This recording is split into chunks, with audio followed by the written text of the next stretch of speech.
आउनुहोस् आइफोनमा auto clicker सजिलोसँग बनाउने तरिका सिकिराखौँ। सर्वप्रथम सेटिङमा जाउँ अनि एसेबिलिटीमा जाउँ। एसेबिलिटी सर्टकटमा जाउँ अनि स्विच कन्ट्रोल यसलाई राइट लगाउँ अनि ब्याक जाउँ पुरै ब्याक जाउँ र यो राइटपट्टिको बटन जो राइट साइडको बटन छ त्यो 3 चोटि क्लिक गरौँ। फास्ट 1 2 3 स्विच कन्ट्रोलमा जाउँ अनि हाम्रो यसमा चाहिँ नि मेरो पहिला पनि गरेको हुनाले यहाँ त्यस्तो केही देखाएन, न त नोटिफिकेसन आउँछ एउटा, त्यसलाई चाहिँ ओके गर्नु होला। अनि फेरि राइट बटनलाई 3 पल्ट क्लिक गर्नुहोस् अनि स्विच कन्ट्रोललाई फेरि क्लिक गर्नुहोस् अनि यसमा यस गरिदिनुहोस् अनि हाम्रो चाहिँ नि अटो क्लिकर गर्नको लागि चाहिँ नि रेडी अवस्थामा पुगियो। अनि फेरि सेटिङमा छिरौँ, एसेबिलिटीमै जाउँ,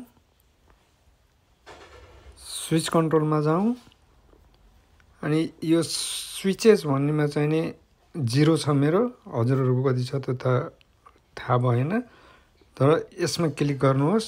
यदि एड न्यू स्विच भन्ने छ एमा तपाईँहरूको यदि ट्याब लेखेको छ भने त्यसलाई डिलिट गर्नु होला, नै त एड न्यू स्विचलाई क्लिक गर्नुहोस् अनि स्क्रिनलाई गर्नुहोस् अनि फुल स्क्रिनमा जानुहोस् अनि यो हामीले के गर्ने त भन्दा ट्याब लेखेको यहाँनिर छ, यो ट्याबलाई क्लिक गर्ने अनि ब्याक जाने अनि यो तपाईँको स्विच मुनि चाहिँ रिसिभमा चाहिँ नि नन छ मेरो, यसमा क्लिक गर्नुहोस् अनि क्रिएट गर्नुहोस् यसलाई अनि यो माथि नेम लेखिरहेको छ, यो नेममा चाहिँ नि तपाईँले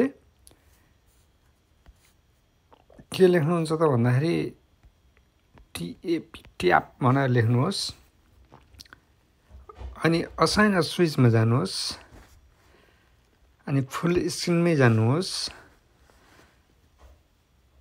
अनि यो कस्टम गेस्टरमा जानुहोस् अनि यो भागमा तपाईँले बिचमा चाहिँ नि एकदम सेन्टर पारेर एकदम फास्ट ट्याप गरेर गर्नुहोस्। तपाईँले जति छिटो ट्याप गर्नुहुन्छ पछि त्यो पनि त्यही अनुसार ट्याप हुन्छ है गाइस। अनि यसलाई चाहिँ नि जस्तो मैले यहाँ गर्छु 1 2 3 4 5 6 7 8 9 10 11 12 एकदम फास्ट गरेर यस्तरी हान्नुहोस् होइन अनि छोडिदिनुहोस् अनि सेभ गर्नुहोस् अनि ब्याक जानुहोस्, ब्याक अनि यहाँ तल तपाईँको लन्च रिसिभ भनेर आएको छ, मेरोमा नन छ, त्यसमा क्लिक गर्नुहोस् अनि अघि हामीले लेखेको ट्याब छ नि जो त्यो ट्याबलाई चाहिँ यसलाई क्लिक गर्नुहोस् र ब्याक जानुहोस् पुरै ब्याक जानुहोस् अनि तपाईँले कहाँनिर ट्याप गर्ने हो त्यहाँ जानुहोस्। जस्तो म टिकटक लाइट चलाउँछु होइन अनि त्यो मादल ठोक्छु नि त म त अनि त्यो मादल ठोक्नको लागि ठ्याक्क रेडी पोजिसनमा यहाँ जानुहोस् र अनि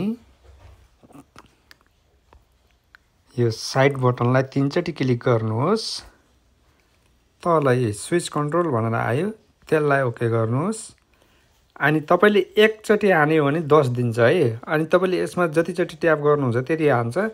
त्यस हुनाले तपाईँले हामीले एकचोटिमा 5000 हान्नु पर्ने भएको हुनाले तपाईँले 500 ट्याप गरेर छोडिदिनु भयो भनेदेखि 500 या 550 ट्याप गरेर छोडिदिनु भयो भनेदेखि 5000 ट्याप हान्छ ल। अनि मैले अहिले 100 मात्र हानेर के अरे 20 सम्म हानेर देखाउँछु ल। 1 2 3 4 5 6 7 8 9 10 11 12 13 14 15 16 17 18 19 20 ल। अनि यसरी तपाईँको अटो रेडी भयो, अटो क्लिकर यसरी चाहिँ ठ्याक्क गराउनुहोस्। अनि जब यो ट्याप गरेर जबसम्म सिद्धिन्न तबसम्म यो हामी आउट हुन सकिँदैन है। जब यो सिद्धिन्छ अनि हामीले यो साइड राइट साइडको साइड बटन फेरि 3 पल्ट क्लिक गर्न मात्र हामी आउट भइन्छ ल। यो हेर्नुभयो यसको लागि धेरै धेरै धन्यवाद। राम्रोसँग चाहिँ नि यसलाई सदुपयोग गर्नुहोला र मलाई पनि फलो अनि लाइक कमेन्ट सेयर पनि गरिदिनु होला। धन्यवाद। Thank you.